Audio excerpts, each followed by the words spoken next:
I'm Toni DiChiacchio. I'm a family nurse practitioner here at WVU Medicine at Department of BMed in Morgantown and worked with the COAT team for, I guess, since 2017. Is that possible? It's been almost 10 years now, I guess.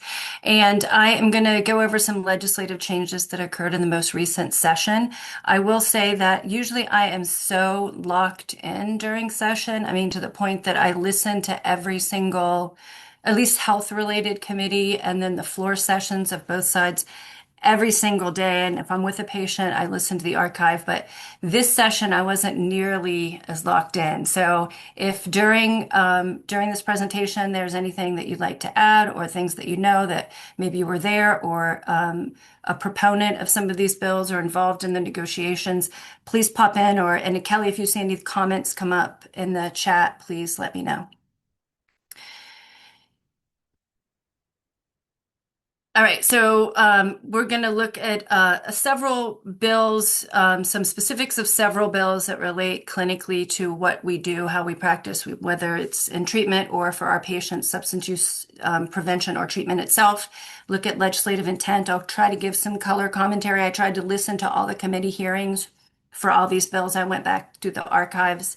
And but we're going to spend the most time on a bill that really isn't going to be implemented in full for a couple years, but will impact everybody that delivers care in the addiction sector, at least that takes Medicaid patients pretty significantly. And I'm hoping to have some back and forth with that, some input. This wasn't really a high stress session there have been last year there was a bill or two that would have changed dramatically delivery of care in this space. There wasn't such a high intense session this time. Again, there is a bill that's going to have pretty radical changes in the way that this care is paid for, but it wasn't as much like a phone calls and stress and like, oh my gosh, we have to have a meeting kind of session. And I think that's largely because between last session and this session, one of the champions for the kind of improving care delivery and payment for addiction really went around the state and did a lot of tours and really tried to be thoughtful and engage stakeholders in changes. And hopefully that kind of relationship will continue. I hope it does. But otherwise, there were a couple workforce stabilization and licensure reform bills and some upstream kind of prevention bills that should hopefully prove to be fruitful in the long run. The first bill specifically we're going to talk about is House Bill 4196. This was introduced last year. It's LARC, a long-acting reversible contraception in MAT programs. And that's OTP, methadone, and OB-MAT, buprenorphine programs. And again, this was introduced last year, so this wasn't new to us. Basically, the introduced version of the bill said that all licensed OB-MAT and OTP clinics will offer LARC to long-acting reversible contraception IUDs or Nexplanon to their patients. And it proposed to amend the Licensure Act for MAT programs and again required LARC to be offered with obviously the intent to address unintended pregnancies. And just a little background on this bill. The primary sponsor of this bill is from the House of Delegates, Delegate Drennan. She's a registered nurse and she practices in NICU and in Cabell County. So really high area, traditionally for neonatal abstinence syndrome. And that's been a big concern of hers, and rightly so. She shared with the committees about what a baby with NAS goes through and how difficult it is to take care of them, and how much they suffer, and that she was hoping that with a bill like this, requiring LARC be available or provided to female patients that come into MAT, that would reduce the likelihood of NAS. Now, she didn't, and she shared some statistics with the committee about what one hospital, I'm sure it was her hospital in Cabell County experienced as far as incidence and cost of care, but she didn't really differentiate it as like NAS related to MOUD versus just it was NAS in general. And we know from practicing in this space that NAS from illicit opioids compared to NAS for a baby that's dependent on MOUD is quite different. The length of stay after delivery is different. The required interventions are different, and certainly that would relate to the cost being different. But these stats that I'm going to tell you now are just about NAS in general.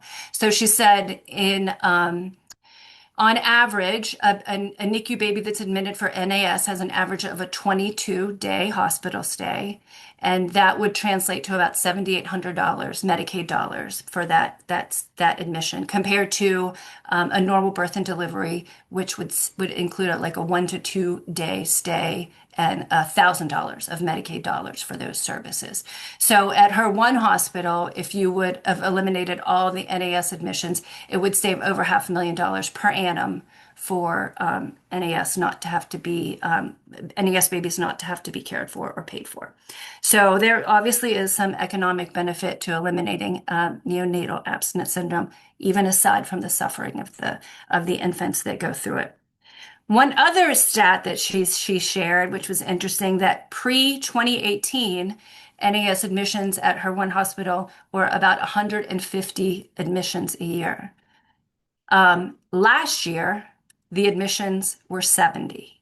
So I was really, we want zero, obviously, but I was really glad to hear that the incidence rate had come down so dramatically. So in the final version of this bill, it was debated in committee that as introduced, the bill could be perceived as being coercive, like a woman could come in and depending on how the information was delivered, it could be like, we're not going to take care of you unless you get an IUD, which is not something that anybody wants. So they wanted to amend the language so it assures that no coercion will take place, requiring LARC. And also that there would be shared decision making. And finally, the way that the bill was introduced initially, it could be interpreted like if you come to an OB-MAT clinic, someone has to be there and like deploying an IUD, even if they're not trained or have any experience in doing that. And certainly we don't want that either. So the language was kind of finessed to assure that the scope of practice limitations were appropriate and the people that were providing the actual delivery of LARC would be qualified to do so. I want to put this a little bit into context that this isn't really, if you look at it from a high level, new at all to us. Because since 2019, our rules, we have the law, the West Virginia Code, and then those that administer the law for this in particular licensure law, it's OFLAC, they write rules that then the legislature approves. And so there's the law and the rules. The rules are more specific and get into that more of the nitty gritty. But we as licensees we're subject to both law and rule. And so in the rules for OB-MAT and OTP since 2019, we have been required to discuss contraception, inquire about it, provide it, and refer patients that are interested in it. So in theory, this should not be new to any of us because we've been doing this since 2019. But now it's going to be in statute specifically in the code, and it gets into more specifics about what it says. This is what we're under right now, the rule that has been in effect since 2019, that 22.9, each OB-MAT program shall provide or make referrals for each patient to obtain contraceptive drugs, devices, or procedures. So very simple, straightforward. That doesn't mean that, everybody has to take it, but I know I will say on my new patient intakes, I'm not as great about it with men because just, women are the ones that kind of bear the brunt of carrying a child. And so I really focus with women on, if I ask them if they are using contraception, if they are interested, if not, if they ever have before, if they would like a referral, if they have any questions about the different methods, I'll talk to them about it.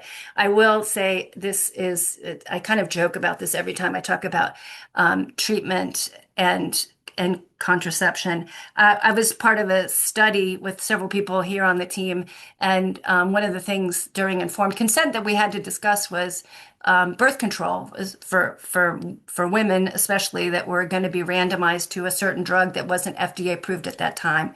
It since has become FDA approved, but and I've always been big on family planning and contraception, and the three women that I really dug deep in, and I did referrals to get contraception. Between the two visits that I saw them, did the referral, and they came back, all three of them were pregnant. So, even if we do everything right and put in referrals and say, life happens, life definitely happens. So the new law, this is the law that's going to be actually in statute. I'll let you read over the language again. Like I said, this is much more expansive than what the old rule was. The rule was very straightforward and basic. But basically, it talks about that when new patients come, we have to give them contraceptive counseling, and it should be shared decision-making, non-coercive, offered to male and females. Medical screening should be appropriate to make sure there's no contraindications. The red I highlighted just because probably most of us will fall under this, that the program, if we don't have the qualified staff or the medical equipment to do whatever contraceptive, especially LARC, that they want, we'd refer them to a provider or a clinic capable of delivering those full services. So even though this really has been in rules for a while, it's a good time to revisit it, make sure that you have everything in order for a smooth referral, maybe some education information to hand out on intakes, whatever your clinic thinks appropriate. Any questions on LARC and MAT programs? The effective date for this new law is May 21st, 2026. It passed in February, so it has a 90-day implementation phase. We This did have, next, go we ahead. did have a question, Tony. Yeah. It says, glad to hear the NAS prevalence has decreased. However, do we know if they're only measuring opioid NAS on this? I mean, I think typically that's what I'm not for sure, but typically that has been what the measurement has been based on because they treat it with, like other opioids, sometimes methadone, sometimes other medications. So, I mean, there's a withdrawal syndrome for a number of substances that are physically dependent, but that's usually what the measure has been, opioids.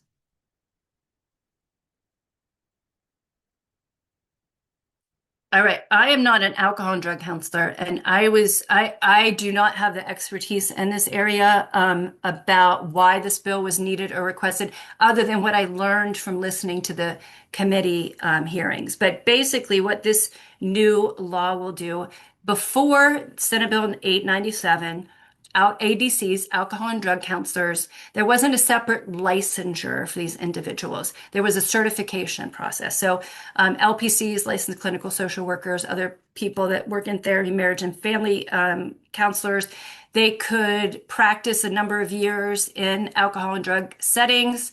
And subsequently, after 300 hours and some continuing education and supervised care delivery, take a certification exam under the West Virginia Credentialing Board for Addiction and Prevention Professionals and get this ADC or AA, Advanced Alcohol Drug Counselor certification. There was a lobbying attempt, and that was successful this year. And it seemed to me, from the West Virginia Credentialing Board for Addiction and Prevention Professionals, that they really wanted a government-issued license for this role. And they talked a lot in the hearings about how a number of states, 30, 31, have this kind of licensure requirement. And without it, there are individuals that are purporting or holding the title of alcohol and drug counselor that really might not necessarily have the expertise and the professionalism for the role. And this would be a way to assure, public trust in the role and a baseline of education and experience. It also impacts billing. So to get an NPI number, you have to be licensed in something. And so people that might not hold another license, like an LPC that's licensed or a licensed clinical social worker that has a license that can get an NPI, but have gone through a different program, but one that's not licensed, they could never acquire their own NPI number and then bill like Medicaid or other insurances. So this will help with that as well. So it creates a statutory licensure and certification structure. It gives title protection. So if you do not hold this licensure or certification, you cannot hold yourself out to be an alcohol and drug counselor. And this new licensure oversight will be under the West Virginia Bureau of Behavioral Health. So initially, as the bill was written, there was, let me just step back a minute. Professions and occupations in the state of West Virginia are regulated under West Virginia Code Chapter 30. So MDs, DOs, pharmacists, social workers, LPCs, RNs, APRNs, ophthalmologists, accountants, a profession and occupation, Chapter 30. That's where they are.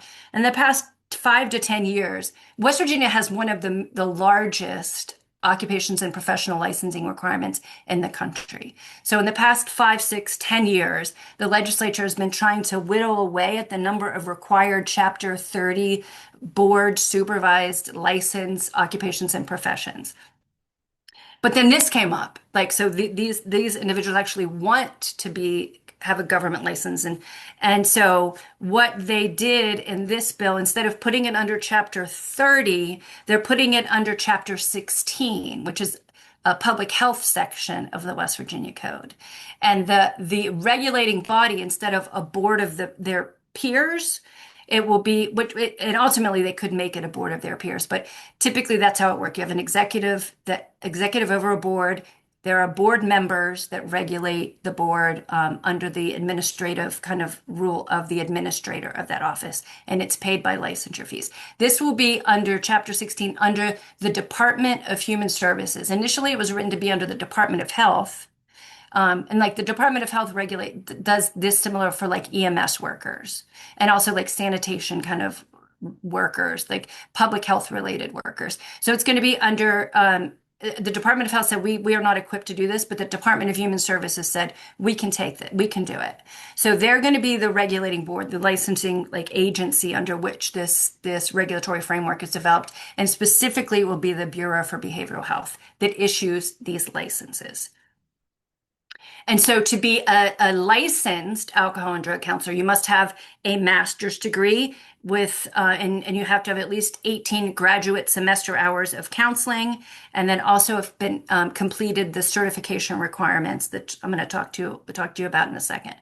So these people can have their license, and they can also specifically in codes, it says they can practice independently, like hang out their shingle and do their own thing, like have their own clinic, being a licensed ADC. And then certified alcohol and drug counselors will be issued a certification from this licensing board, but they do not require a master's degree, but they will be supervised by a licensee, licensed ADC, if they want to work like in a private practice, a private setting.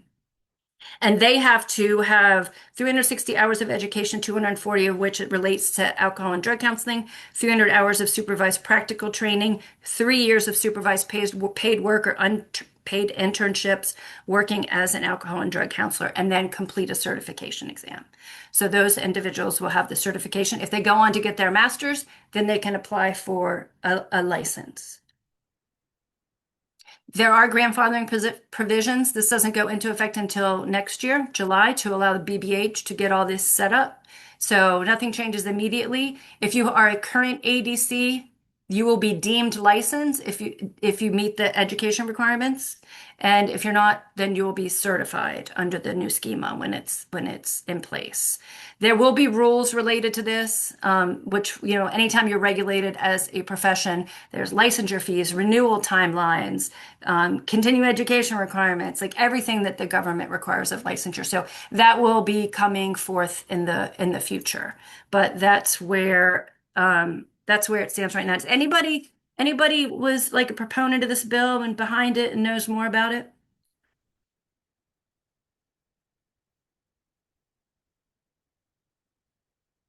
Okay, well, that's a high level on what that is, and obviously it clarifies scope. Oh, I do want to say also, anybody that is licensed under Chapter 30, this does not t limit what you can do. For example, if you're providing some like counseling to a patient with alcohol or drug use disorder in your clinic as a as a primary care physician, you do not have to get an alcohol and drug an ADC licensure. Anybody under Chapter 30 that's performing their roles that is defined under Chapter 30, you don't need to get an extra license to do this. So they're excluded. You're not impinging on role protection if you're Chapter 30 licensed. Tony, you did have a question that went back to the first bill you were discussing. Lauren Miller had said, did she use the term NOWS, neonate opioid withdrawal syndrome, which would be the newer term, and then this would answer if it was specific to opioids? She did not. She did not. During the committee hearing, she specifically said NAS, and she even said neonatal abstinence syndrome. So, but I do think that that's what she's talking about. I do think she was talking about nows. All right, another workforce kind of efficiency bill was House Bill 4599. It's the West Virginia Cares Background Check Reform Bill. I'm sure everybody is aware that if for people that work with vulnerable populations in West Virginia, we have to have a specific enhanced background check. CARE stands for Clearance for Access Registry and Employment Screening. Those are people that take care of or work with children, that work with the elderly, that work with IDD populations, and in West Virginia, work with populations, adult SUD patients. And so if you're an employer of anybody that takes care of those populations, then when someone applies, you have to check register. If you're an HR, you check registries like the sexual registry, the financial exploitation registry, all those registries that people have to register with if they've done bad things.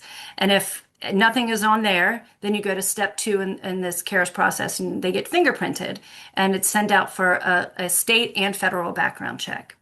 And then the employer gets a letter saying this person is eligible or ineligible to work with the population that you are hiring them for.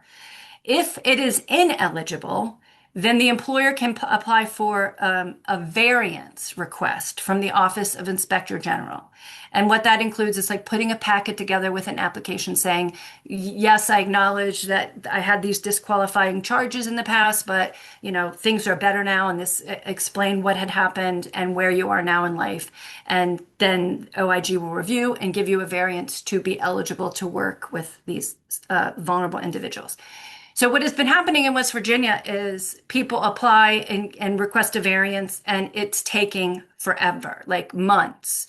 Now, they said the average is 36 days, but there are anecdotal cases which taken over 2 months to get this. And so individuals they can't start their job, or if they do start their job, someone has to be doing in-person supervision the entire time, which is a burden on the employer side. So in an attempt to fix these inefficiencies with this variance process, there was this bill 4599 introduced. And initially it was intended to have portability. So if a person had to request a variance and it was approved, they could go, because it sits with the employer right now. It could go with the person and not just sit with the employer.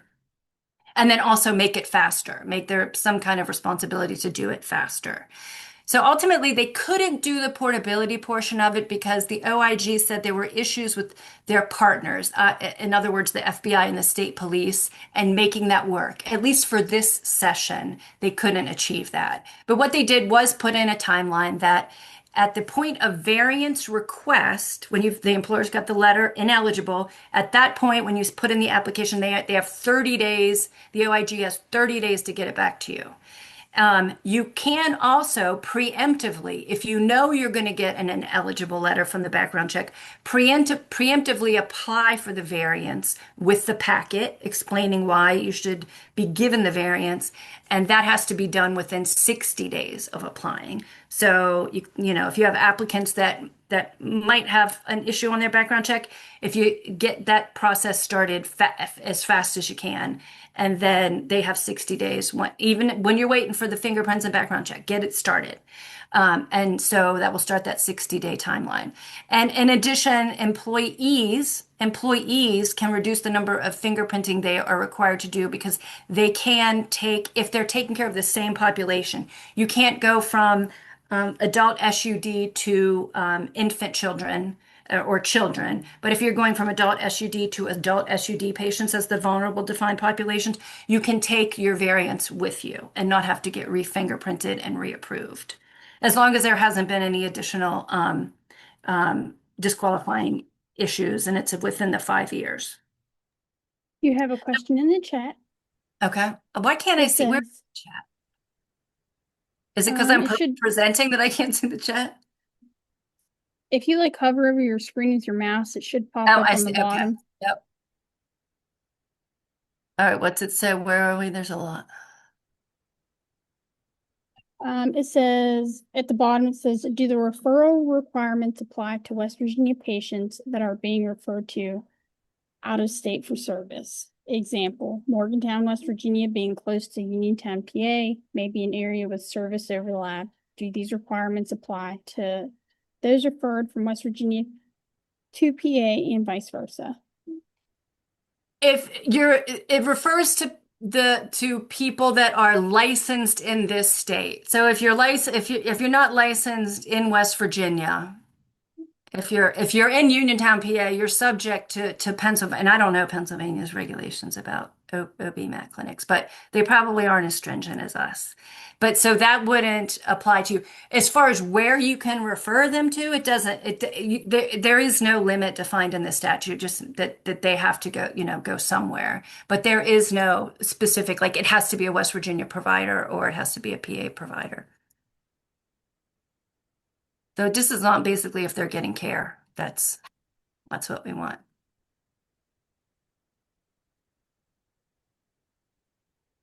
All right, let me try to. Okay. Was there any questions about variance requests?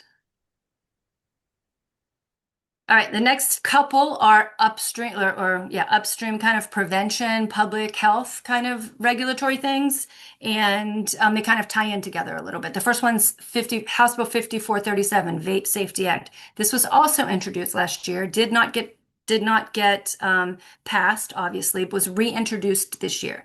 This bill was introduced, primary sponsor, Delegate David McCormick, Mon County guy. Originally from Logan County, but now in Mon County. And the reason that he was interested in this bill is because last year, before last session, he had gotten a phone call from a constituent who was a grandmother of a minor child, a child that was in junior high at the time. And this grandmother had gotten her grandson's phone, came across it, and like chat, got into the messaging.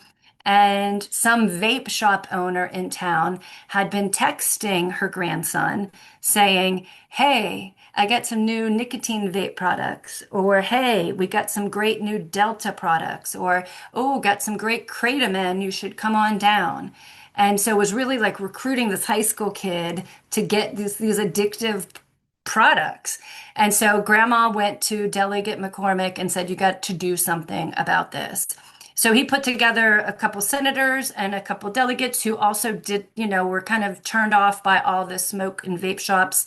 What they say in the committee, every corner of every county, there's a shop, and put together this bill to try to create a comprehensive regulatory package. Because right now, it's just like any business that you start, you file with the West Virginia Secretary of State, you pay your $100 fee to get a license, and that's it. That's how they were licensed. There wasn't anything extra.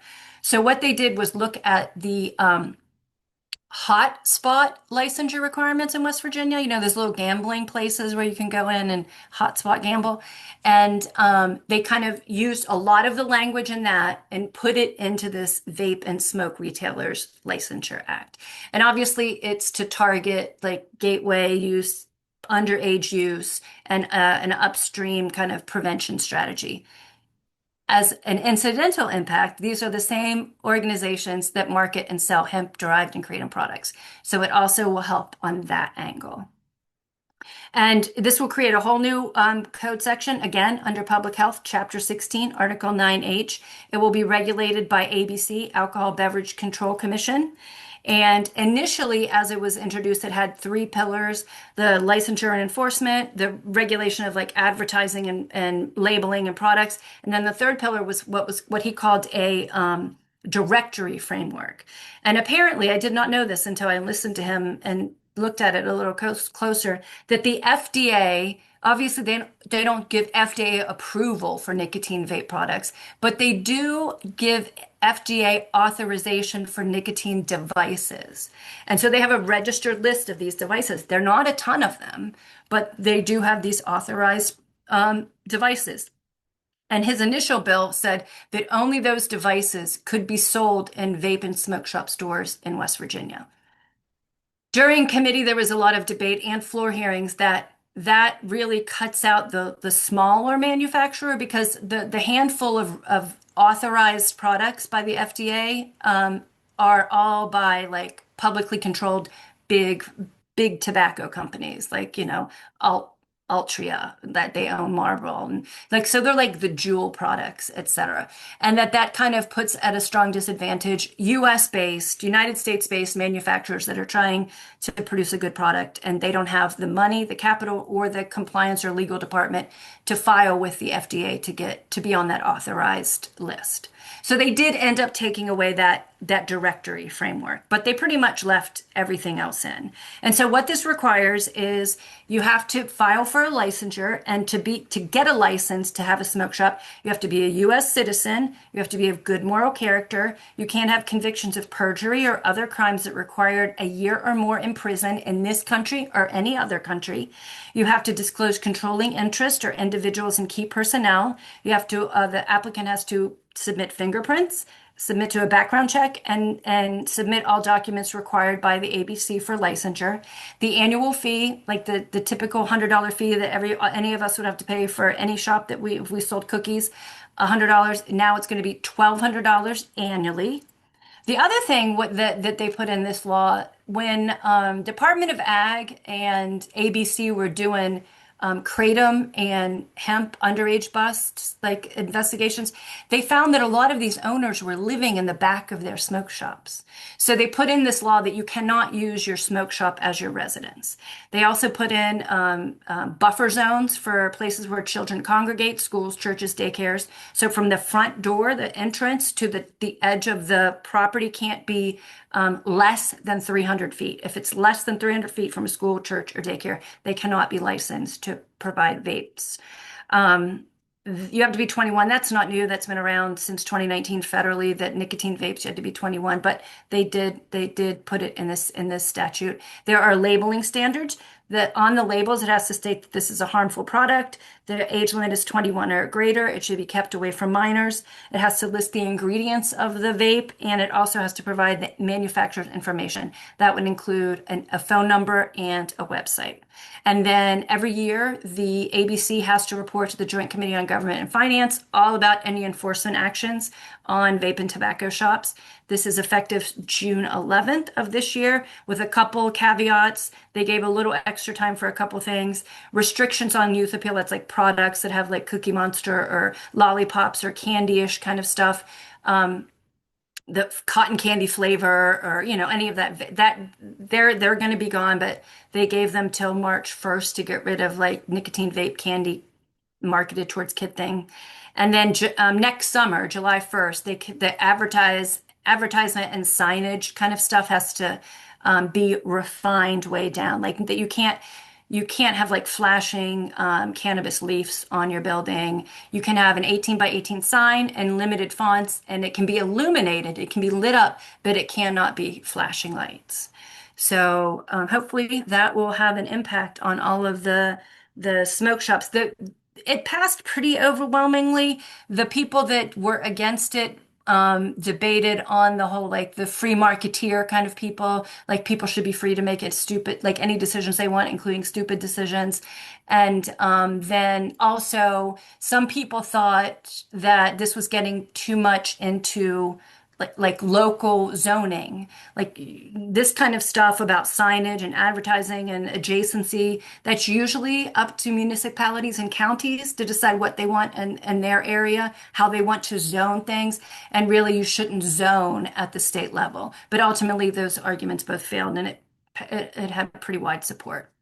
And then this next bill relates to kratom registration. Of course, for the past couple of years, we have had kratom registration and enforcement under ag, tax, and ABC. And they require, they could go in for underage buys. Products had to be registered.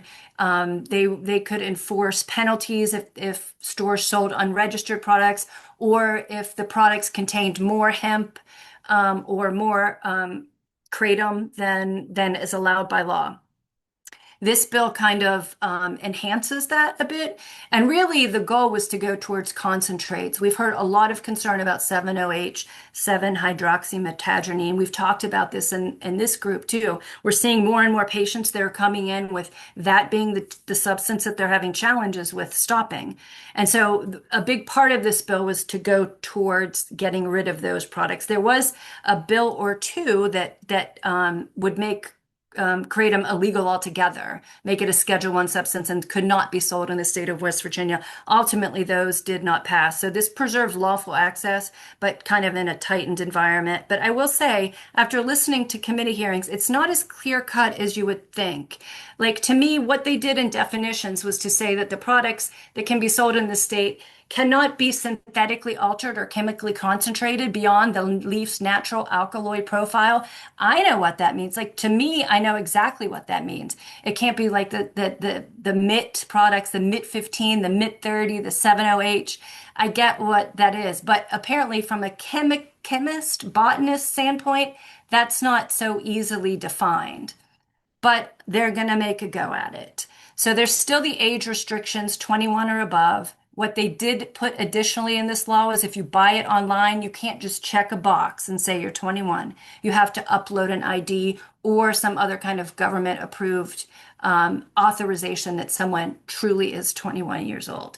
There are enumerated sanctions in the statute now. So instead of ag being able to sanction, the code now has exactly the sanctions. If you sell to someone under 21, this is your penalty. If you knowingly sell contaminated products, this is your penalty. If you sell without a permit, this is your penalty. So it's in statute what those sanctions are. And there's enhanced enforcement and enhanced software system that ag is going to be using to more aggressively monitor this. Now, at exactly the same time that this bill was going through the legislature, the Department of Ag had put in an emergency rule to be approved because of concerns over 7-OH. That went into effect just last Monday, and the legislature approved it. Initially, the rule was that there could not be more than 2% 7-hydroxymetagonine in a product. They changed that at the last minute to it can't have more than 10 milligrams of 7-OH in it. And it was rightly brought up during committee, like, okay, but if someone, say, wants 300 milligrams of 7-OH, won't they just buy 30 of the 10 milligram tablets? I mean, like, does that really solve anything? And it's arguably like, right, they could do that. They could do that, but they're trying to make a stab at it. And it sounds like they're going to be more aggressively working to enforce that. They're aware at least of this problem and they're trying to fix it. Did a chat pop up? Department of Ag has key role in these. Yep. Is regulation on the levels? Oh, regulation. Yeah, right. I mean, they can test it. They can take products and like test for the potency, like to see if it, has these limits, but it is hard. And also the other thing is, even if ag comes up with charges, like they have cleared a lot of stores from products from stores that are not supposed to be sold in West Virginia. But you really need, and so they can do that. They can confiscate product, but to really go after the people that are selling it, you need the county prosecutor on your side to follow through on the charges. So in a couple counties, they've had that, but it is a problem. It is, I'm personally seeing more of it, and it's concerning. Well, before we get to this, Okay, just a couple general awareness bills. There were an extension of the TANF drug testing. If anybody remembers that, that if you want TANF, you have to drug test. If it's positive, you can't get TANF.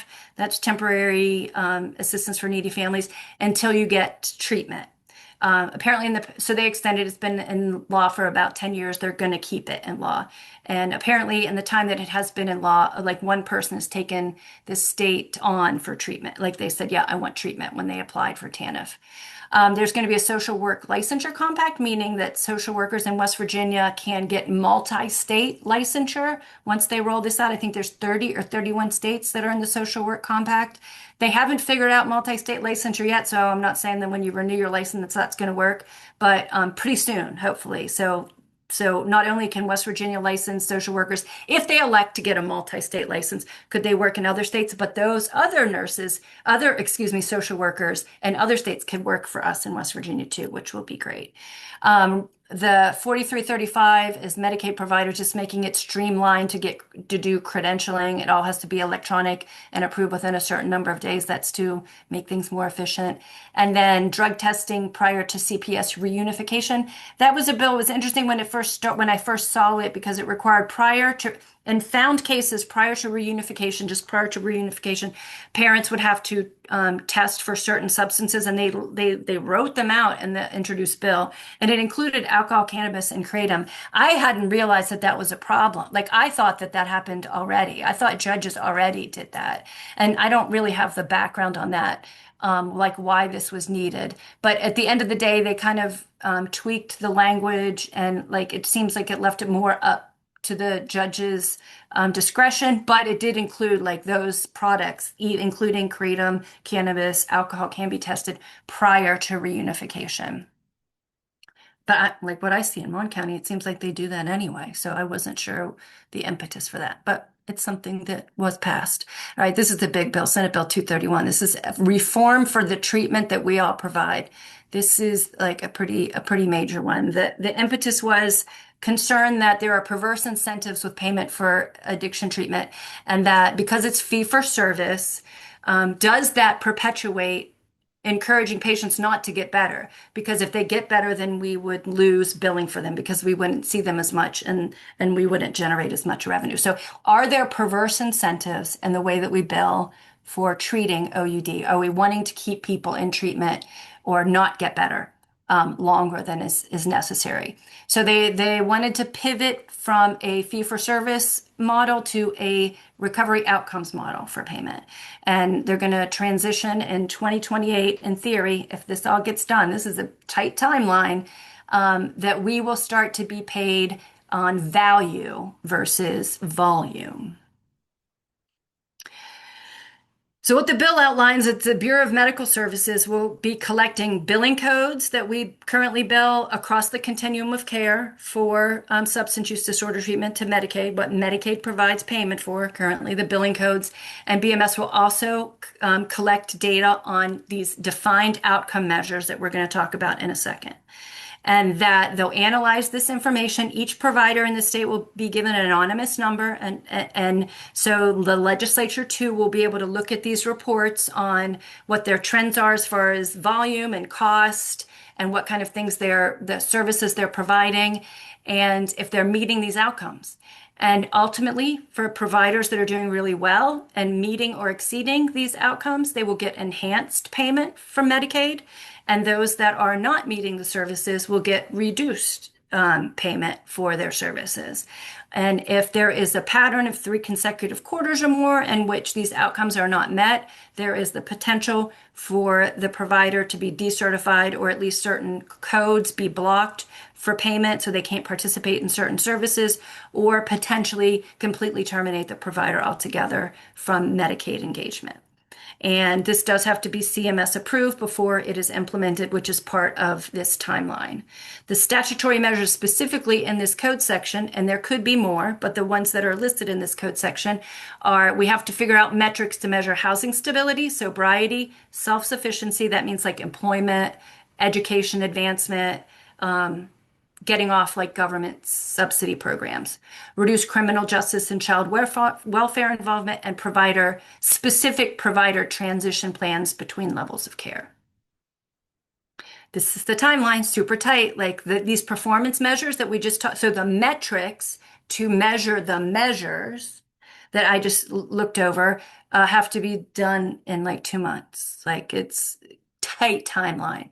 And then by October 1st, the BMS will apply to the Center of Medicaid and Medicare Services to amend the plan for SUD payment, and the established standard billing codes will be developed starting 1/1/27. Those billing codes will be used. July 1/27 to June 30, 28, the billing codes and the outcome measures will be reported to BMS so we can see how each of the providers are doing on whatever those metrics are, but it will not have anything to do with payment yet. It's just a baseline year. And then starting July 1, 2028, payment will be tied to outcomes. That's when this will be implemented in full. Now, one thing that was discussed during the committee hearings is this is stressful to a lot of people. I mean, this is a big adjustment, big change. And one of the senators brought up, if during this process of figuring out these codes and these outcomes, it's just looking like it's not doable, then the legislature will meet again and they can like pull back on this, either the timeline or the requirement at all. So it's not something to panic over completely. And that there is in the bill itself, there is requirement for stakeholders to be engaged with BMS on developing these metrics, on figuring out how they're going to be reported and what they exactly are going to be. So obviously our clinical implications are pretty significant. Not going to lie, it could turn out to be fantastic, and like only really great actors are in the business, and patients do fantastic, and people are paid for their excellent performance. But there's a lot of administrative burden associated with pay per performance in anything, because you have data collection, data reporting, data analysis on many different sides. You have the provider side, like us. You have the MCOs in the middle that have to figure out how to get that reporting, and then MCOs have to give it to BMS. So there's 3 different systems that have to structurally reform before this can be truly implemented. And there's a lot of equity concerns. Will people no longer want to take care of the sickest patients? The patients that are homeless, the patients with serious mental illness, the patients that are, incarcerated or just out of incarceration because they're high acuity. And now your payment is going to be based on this data. Now the bill does try to address that by saying for complex patients with comorbid conditions like high acuity patients, that has to be addressed somehow, like maybe a 2-tiered system for the metrics or something. No specifics, but that it has to be addressed somehow. So did you see No. the comments in the chat? Did not. Okay. So who will measure these outcomes and how will they do that? That's the $1,000,000 question, right? So typically how pay for performance, first of all, they have to develop what these outcomes are going to be. Like what does housing stability mean? And then once all those definitions are decided, then it will be the responsibility of the clinic, like of us, of coach, to report to probably the MCOs, I think, maybe directly to BMS, but the clinics themselves will have to collect this quality data and then report it upward. What it's going to be, that's the hard part. That's definitely the hard part. Basing reimbursements on outcomes mean provider. Oh, I lost it. Means providers will cherry pick their patients. Right, exactly. That was definitely discussed multiple times by concerned delegates and senators. Like how are you going to remedy that? I just want to go over it really quick. This is the fiscal note to this bill, meaning what it costs to implement. And if you look at the middle column there, 2027, first year to get all this done, the estimated cost is $13 million for year 1 to get this done. Now, I will say, if you look at the first 2 lines, the majority of that is picked up by the federal taxpayer. $10.3 million of that $13 million would be from a federal drawdown, a match. So we would only spend like 2.6. And then ongoing, about $6 million a year, of which the federal taxpayer would pay about 4.6 million. But that's why the importance of getting CMS to approve it. If CMS does not have buy-in in this and they think this is a bad idea, or they don't like it, then we can't pay. It is very unlikely we could take on this burden as a state ourselves without knowing for sure what the return on investment is going to be. If it's a 5-to-1 return on investment, that's a great deal, but you don't know that going in, and it's not like West Virginia has a bunch of free-flowing cash to invest in things.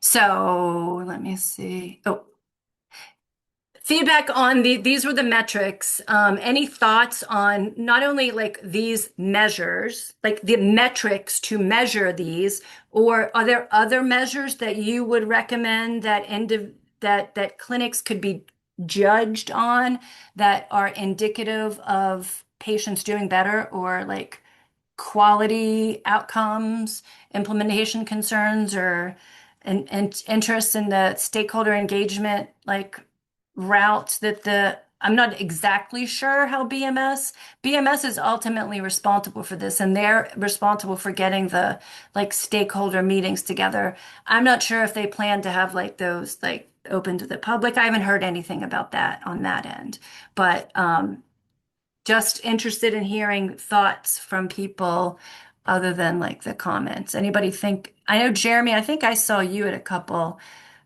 hearings when I was watching. Yeah, retention and treatment is a good one. And that engagement is one that they have measured federally. How the hard part is how do you how do you define retention and treatment? Like what do you do? 30 days, the number of patients that entered that were there 30 days, 60 days, 90 days? Like what is that cutoff that is the most meaningful?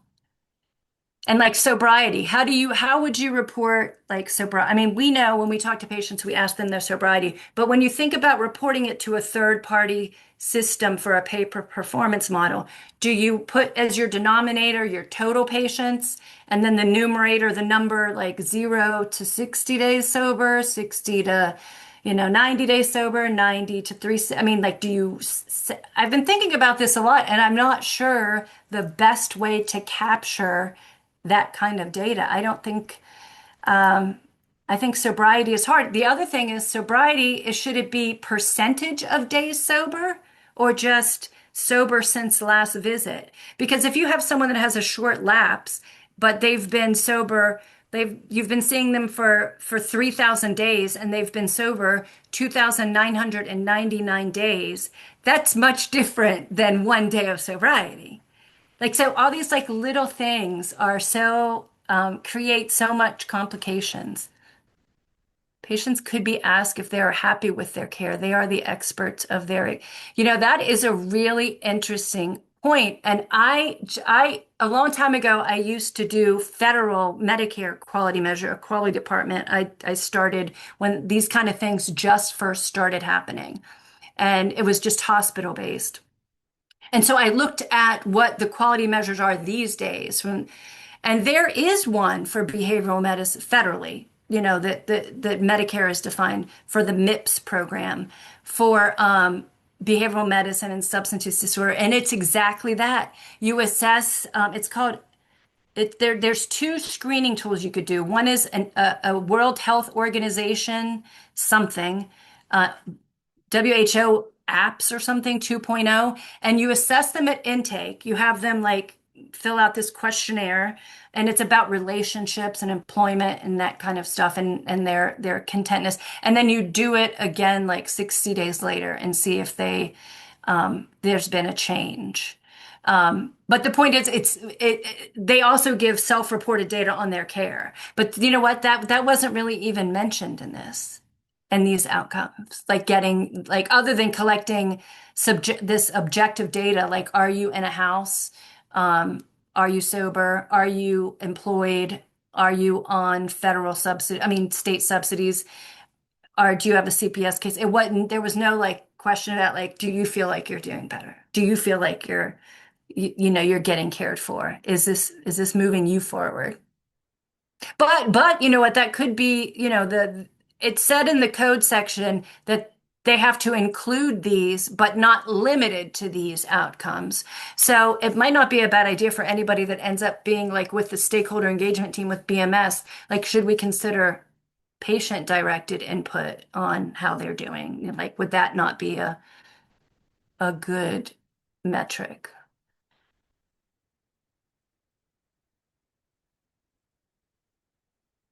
Successful outcomes look vastly different from one client. They do, Laura. They do look completely different because everybody starts at a different starting point too. Like, you know, so it's really the delta, right? It's from like where you're starting your measurement to where you're ending it and what has changed versus definitively saying this meets success or this is good outcomes.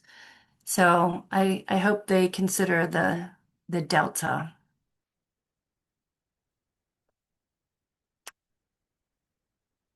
I think that as this is developed and these regulation or these metrics are defined more clearly, and if they have to be defined by July, maybe later on in the year, Chantry and Kelly, in this group, we could look at how the definitions fell out and what we can start preparing for. Yeah, that'd be great. Laura Lander had commented, so amazing, Toni. Thank you so much for providing us this information. Great info to be aware of, which will affect us all in the treatment sphere. And then Jeremy had said SB 231 will be very interesting to watch going forward. Thank you. For sure will. It for sure will. And everybody, like, you know, if things come up, we should all kind of keep in contact. Like if you're hearing things, maybe through Chantry and Kelly about, you know, because this is a really important change. I will say there have been bills the past couple of years about detox and residential that kind of had similar like outcome measurements that really didn't come complete to fruition. So maybe, you know, we'll see what happens, but it's definitely something we should all be aware of. All right, I'll stop sharing. Tony, on your substance abuse, it's basically Article 67 of Chapter 16, with the definitions being 1667-1. What was that for? That is for the licensure for substance abuse for alcohol and drug use. That is Oh, where right. the code exists. And you're correct, it will not be in Chapter 30. It'll be totally in the new chapter 1667-1.